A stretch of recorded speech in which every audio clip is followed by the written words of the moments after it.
So basically the way it works is that I have one bank on the G2, the gig rig switching system, is just what I call generic sounds. Sure. So I have a generic clean sound, I have a generic tremolo sound, a generic heavy sound, etc., etc. Pretty much each one of those is just engaging one of these pedals. Mm. So each of these switches here is one loop on the gig rig. So this particular sound here, which I just call the clean sound, the only pedal engaged in that loop is the Source Audio EQ pedal. Oh, okay. Okay, so generally with clean sounds, I like them to be a little bit brighter than the Bad Cat naturally will make them.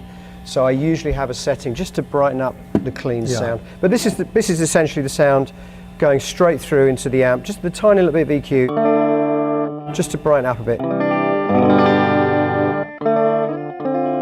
So it's a nice sound. Yeah. So then, going through the patches then, so then I'll have one which has just got a vibrato pedal added and a little bit of delay added to it. Okay. The vibrato pedal is this one here, the diamond vibrato pedal. Okay. I love this pedal, absolutely love it. It just gives a little bit more colour to a clean sound without necessarily sounding like you've added anything to it, if that makes sense.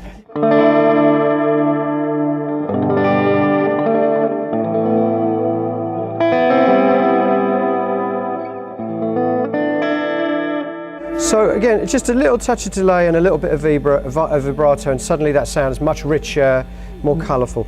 Yeah, it's a very subtle. So it's actually it's that diamond back there, but it's not this, right? No, this is just my readout for what the patches are called. Oh, really? Okay. Yeah. Cool. So this is just a display here that's giving me the name of this patch is vibrato, which is my generic. And are these vibrato BPMs, patch. the 120? That would be if I was using that facility. I'm not using that facility. Oh, but wow, that's cool. All I'm using this for literally is as a display to tell me what the patch is. Okay, cool. So that's my generic vibrato patch. So then I've got what I call my generic Pete Townsend patch. Now, one of the things that's nice about the gig rig is you have pre and post gain. Yeah. So you can drive the signal at either end of the signal chain. So on this sound, it's essentially still a clean sound, but I've just given it a little bit more drive to the amp using the post gain to get the Bad Cat to just break up a little bit earlier. I've got a touch of compression from the Cali 76. Right, the mini one. Yeah, cool. Yeah. I'm a big fan of using 1176s in the studio, so it made sense for me to have this as a pedal. And I've just got a little touch of room reverb on it as well. Yeah.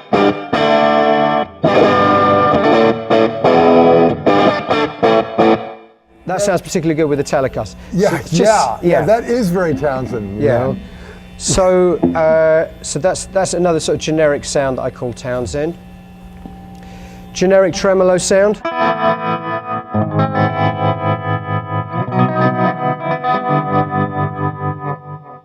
Yeah, that's great. Just tremolo and a little bit of delay on that, and the compressors in as well. And what tremolo are you using for that? So that's the Moog. That's the Moog tremolo. Oh, great. Okay. Yeah, sure. Those are great. We did a review of those. They're great. Really nice. Yeah. Then my generic Leslie patch. So I'm using the Option 5 Leslie pedal. I love Leslie effects, and I've experimented with a lot of different Leslie sort of simulators. There are some great ones. I think I keep coming back to this one as my favourite, the Option 5.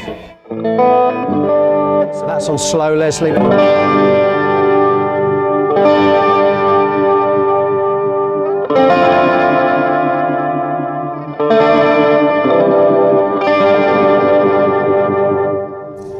That's cool. I love the way it ramps up. It's not like immediately fast. Right. You can kind of and you can set the time. Like, and you can set the and also it has that thing I love about real Leslie cabinets. It gives you a little bit of breakup and distortion as well, a little bit of drive. Yeah. Well, Option 5, I've not seen this before. That sounds great. Cool, yeah. Yeah. Okay. Great.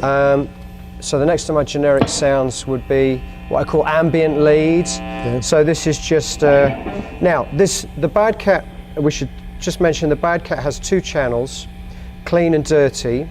So I'm also using the gig rig. I'm switching between the 2 depending on what the patch is. Yeah. Okay. So this one, the ones we've heard so far have been going through the clean channel. For the first time, we're going to hear one going through the dirty channel, and I've just added some delay to it so I can get a kind of a.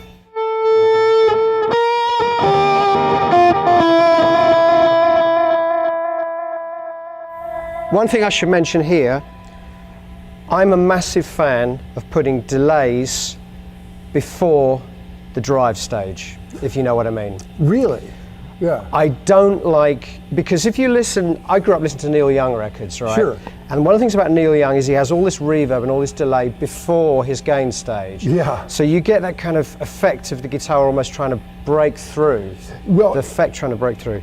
but they can really get away from you like that. I love it. That's part of the I beauty. love it. The I ghost love of the it when machine. I love it when it's kind of off the hook. Yeah. Yeah. So this. Oh, that's cool. Yeah. So this, for example.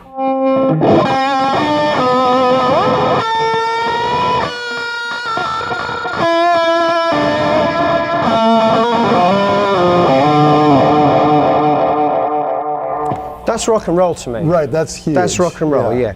Now I do have the option also to do it the other way, but I have to then go through the clean channel. Clean channel using a Prince of Tone pedal, and then of course I can get the clean delay if I want Sure. to. So I do have the option.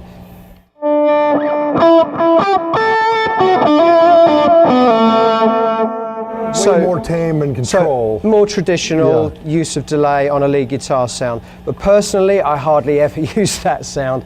I just love that sort of off the hook, out of controlness of having the delay driving the distortion as well. Yeah, that's great. So that's another of my generic sounds, what I call lead pedal as opposed to lead amp. So lead amp, this is just literally using the bad cat gain in this case.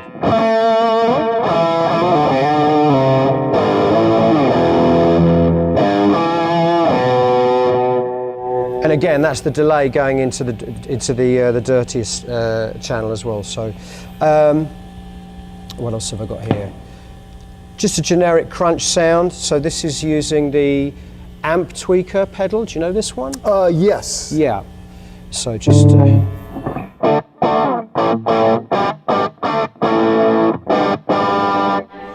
And then this is actually going through the bad cat. So again, I have a choice of gain using the clean channel on a pedal, or gain directly into the dirty channel of the amp.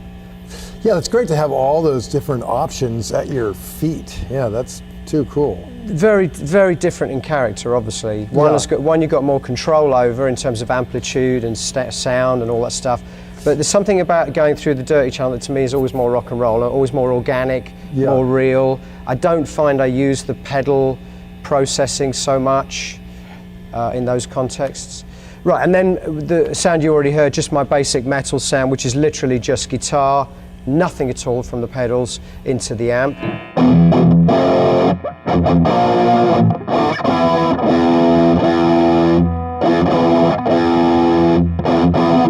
So that's just the sound of the bad cat. Yeah, that's huge. And then this is one of my favorites. Same sound, but with a Electro-Harmonix POG with a lower octave.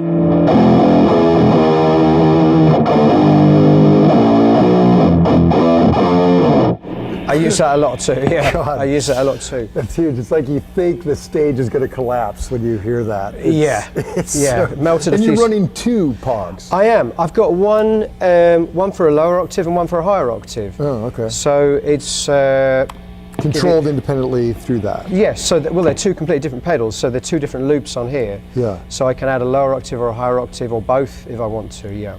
That's great. So do you program any per song or keep them at generic? Okay. Well, that's what I was going to come on to. So this is my generic bank here. Yeah. Which I would say I use for about half of the songs in the show.